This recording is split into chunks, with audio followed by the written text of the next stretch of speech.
Hi guys, welcome back to my video. I am so happy to be here this January. I would like to start off by just saying Happy New Year to everybody. I hope that you got to enjoy a wonderful winter break and Christmas or Hanukkah or whatever it is you celebrate. I hope that you got to enjoy some wonderful food and family and celebrate in whatever way that you love. So let's get started today with my December reading wrap up. This is the books behind me. So I read 8. I read 8 books this December, and it was a really good reading month for me. There was a lot of really highly rated books. I didn't have any DNFs, and I enjoyed every single book that I read. So let's get started with the first book, which is The Way I Used to Be. Now this is a novel that came out, I don't know, a few years ago now, and I actually read this for the first time last maybe November or December, and I really enjoyed this. This was a 5-star book for me. It was one of my favorites of 2023, or maybe I read it at the beginning of 2024. Anyways, doesn't matter. This was one of my favorite books that I read, and it had a sequel, which is, sorry, hold on kids. Okay, it had a sequel come out recently, which is The Way I Am Now.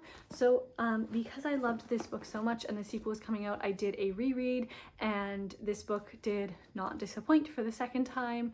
It was fun and romantic and tragic and a tearjerker, and definitely look up the trigger warnings for this book and this series.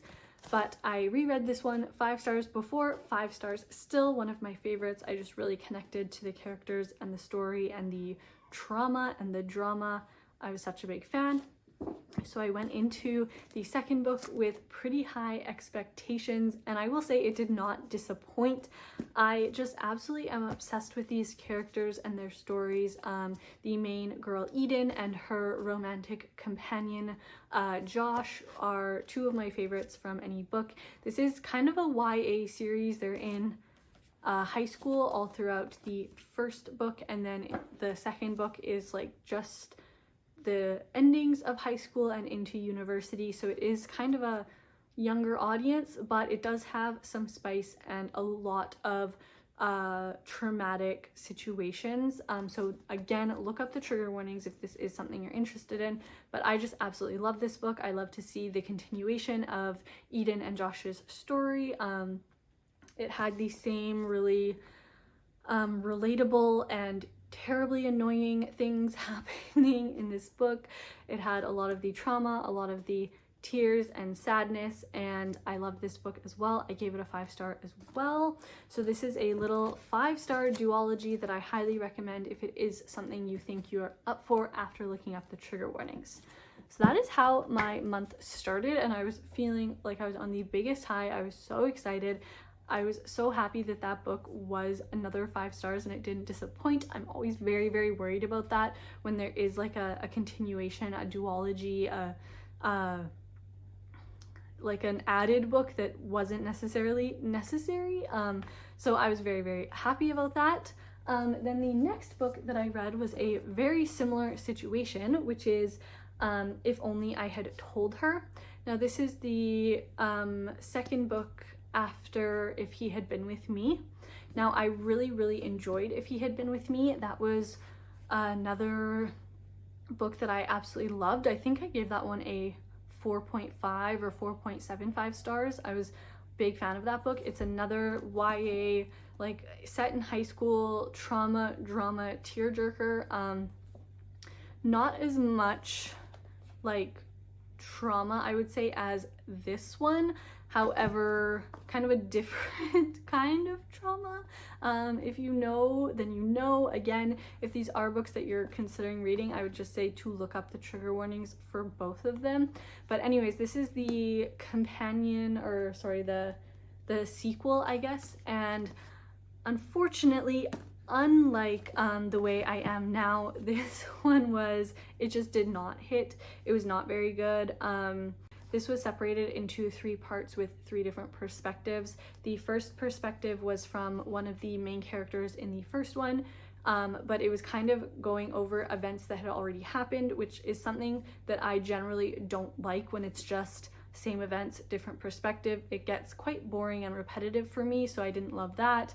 And then the third part is from one of the like side characters' best friends from the first book. I think his name is Jack, who in the first book he wasn't a big character and I didn't really like him, and then throughout his part of this, that just kind of hammered not liking him home. I didn't care for him as a person, as a character. I thought he was kind of unnecessarily rude and just not good. And then the third part was from the main girl, whose name is Autumn, it's in her perspective for the entire first book. So then we got like the last third was her perspective for If Only I Had Told Her. And again, it just was like stuff I didn't need. I felt like her perspective would have been a really great like 20-page epilogue at the end of the last book or the first book, and that would have been plenty and really just a nice way to kind of full circle wrap it up. But all in all, an entire novel, not necessary. I would not recommend this. I think I gave it maybe 2.5, maybe 3, because like it was still a well-written book. I thought like the sentence structure, the syntax, the word choice, everything, it was still good. I just didn't think it was necessary. So yeah, would not recommend that one personally. And then we are going into some thrillers. So the next book that I read was The Boyfriend by Frida McFadden. Now this book, I was obsessed with this book. As you know, I'm a big Frida McFadden fan. I'm a big thriller fan, and this book did not disappoint. It is about our main, well, there's actually 2 different timelines in this book, but the main timeline and the present day is about a girl named Sydney. She lives in New York City, and one of her best friends is brutally murdered in their apartment building, and then the story kind of takes place from there. And then we have these kind of flashbacks with these other characters in high school, and we're not really sure who's who and what adds up. And then Sydney starts dating somebody after her friend is murdered, and she soon discovers that that might not have been the best choice, and she might be the one in grave danger. And then, like all good thrillers, it's got a lovely little twist ending. I will say this book should have been really predictable, and after I read it, it was like oh duh, and I'm a little bit embarrassed that I didn't predict it. That's how predictable it should have been, but I didn't see it coming, and I loved every second of it. I actually really liked our character, Sydney, in this one. She was kind of funny, kind of relatable. So yeah, I would highly recommend this book. I gave it a 5 stars. And then continuing on with the thriller and also the Frida McFadden train, the next book I read is the 3rd book in the Housemaid trilogy. This is The Housemaid is Watching. Now, this book I actually did not enjoy as much as the first 2 in this trilogy. The first book I gave, I think, a 5 stars. The second one I think I gave maybe a 4, and this one I would say gets a 2.5, maybe a 3. So in this book, our main character Millie is quite a bit older. She is now married with 2 children that are in kind of, I don't know, maybe like 10, 12, in and around that age, like middle school-ish, and her character development just didn't make sense based on everything that we know about her from the first 2 novels. Kind of the person that she was throughout this book, just really, it didn't make sense to me, and her marriage and the dynamic between her and her husband was really, really infuriating. It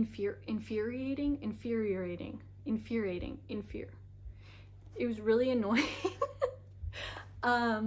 It just, yeah, it was like not a good dynamic. There was nothing inherently abusive or toxic necessarily, but there was just a lot of little red flags that made no sense, especially knowing who Millie was throughout the first and second book and how she puts up with no one's bullshit. It was like her character took a downturn almost, and it just wasn't it wasn't fun to read. It was annoying to read. And then on top of that, the story I found a little bit predictable and also just so incredibly far-fetched. It wasn't entertaining to me. So yeah, I gave this one, I don't know, I haven't landed 2.5 or 3 stars.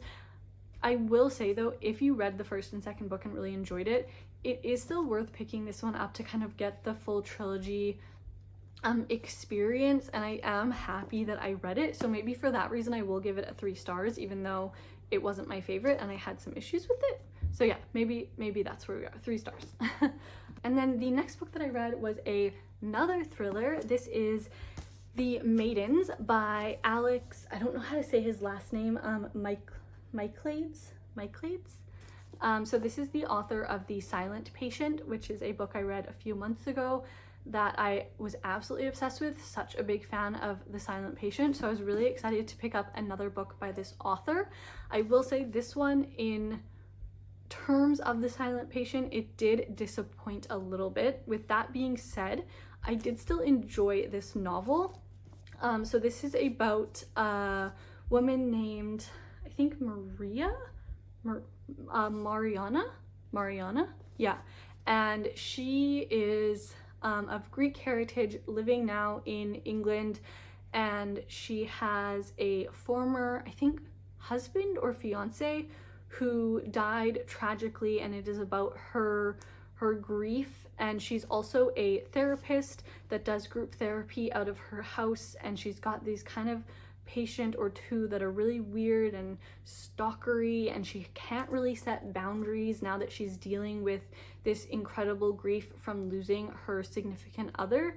And that's kind of the backstory that we get at the very beginning, and then the story kind of picks up when she gets a call from a relative who's a university student because there's been a murder on campus.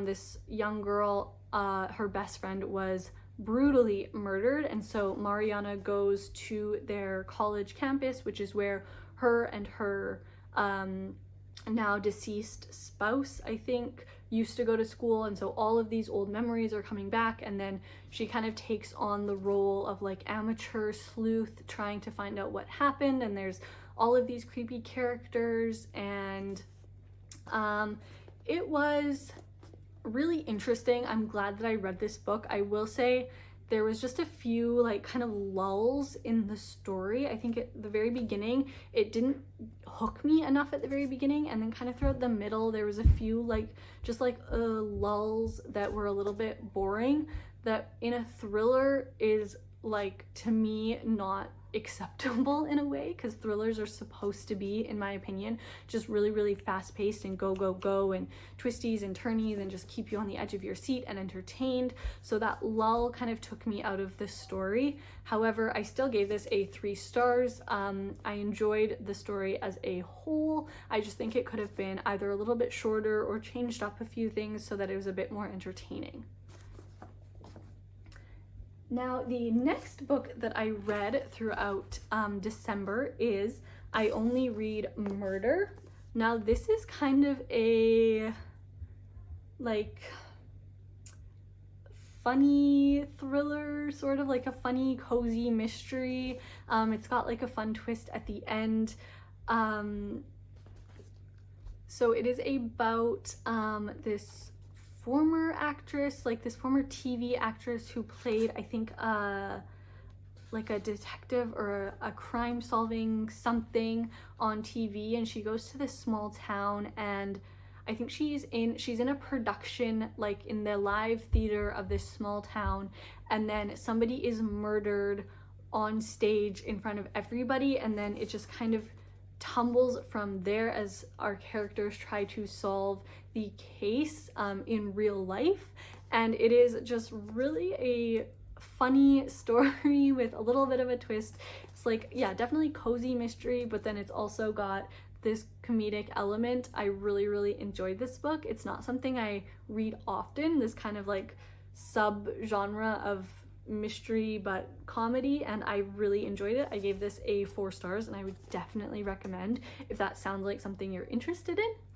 And then the last book that I read was another big old tear jerker, and that is The Nightingale by Kristen Hanna.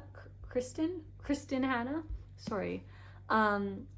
This is a novel set during World War II in France, and it is about two sisters. The older Vienne is a mother, and her husband has been sent off to fight in the war, and it is about her kind of attempts to thrive and survive during the war.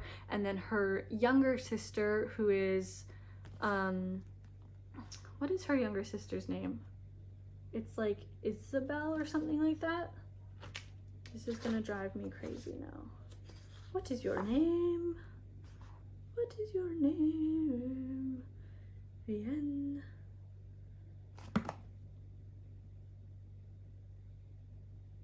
Okay, I don't know. Her younger sister joins the resistance and is trying to kind of be a be a soldier, be of help rather than just survive. And it is just this heartbreaking story set in the backdrop of like one of the worst times in history, and the characters, as they are trying to meander through this heartbreaking backdrop, it's got loss and love, and the tears were falling. And I would recommend this book to anybody that is interested in historical fiction, or just anybody that is willing to sit down and read this hefter of a book. I gave this a 5 stars, one of my favorites of the year, I would say, of 2024 that I read. I cannot wait to pick up more books by Kristen Hanna. That will definitely be happening in the new year. So yes, highly recommend. Yeah, so those are the books that I read during the month of December. I would love to know if you've read any of these books, or if you're thinking of picking them up after seeing this video. The video is not over though, because now we have to do my January TBR. It is officially the new year. It is January 1st today, and I need to pick my TBR so that I can start knocking some books off for the year. So I am going to pick my TBR prompts today using ChatGPT. So I think, what should I type? I'm gonna type into ChatGPT, provide me with, I think we'll do 6 books for January. So 6 book prompts to help select my January TBR. Okay, let's see. Okay, so the first one is a book that has been everywhere on Book Talk. Okay, so a book that's been hyped up and widely discussed on Book Talk. Genre doesn't matter. Okay, so let's see, what do I have that's been talked about on Book Talk that I want to read this month? Ooh, I don't know. Oh, I do know. Hold on. So I actually found this book in a little free library, and the cover was completely ruined. So I made a little fake one. Well, not fake, like it's real. It's just not the actual cover. But that is Daisy Jones and the Six. This is one of the Taylor Jenkins Reid books that was talked about everywhere on TikTok at the time, and I just never got around to it. And Taylor Jenkins Reid is one of my favorite authors, if not my favorite author right now. So that is definitely going on the TBR for sure. Okay, the next one is a book that's been sitting on your shelf for over a year. So one on your physical TBR that you've had for a while but haven't read. Okay, that is The Soulmate Equation by Christina Lauren. I've had this book sitting on my little romance shelf for probably since it came out, which was when? Let's see. Do they still tell you those kinds of things in books?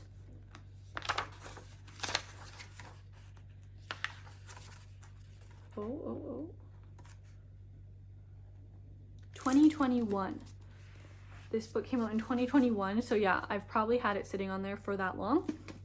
So that is going on the TBR for sure. Okay, next prompt is, okay, the next one is a book that's been adapted into a movie or TV show. Okay. The Woman in the Window. This book got so popular on Book Talk, and then, like so many books that got popular on Book Talk, got so popular to hate. And I just never read it, but I've always owned it and always meant to read it. So I think that this is a perfect one to choose. I think there is not only a movie, but there's also a TV show. There's definitely like a comedic TV show that's, I think, based on this with Kristen Bell that I watched, but I think there's also a movie, so I'm going with that. If there's not a movie, sue me, I'm sorry. Okay, so let's get right on to the next prompt. Oh, goodness me. A book set in the winter time. A book set in the winter time. Okay. The one I think I'm actually going to pick is one I want to read anyways, and that is actually a book I got for Christmas, which is, oh my god, what is it called? Beartown. It's Beartown by Frederick Bachman, and I know that it is about a small town that's like obsessed with hockey, and that's all I know about it. But because hockey, that to me is giving winter, so I'm going to go ahead and add Beartown.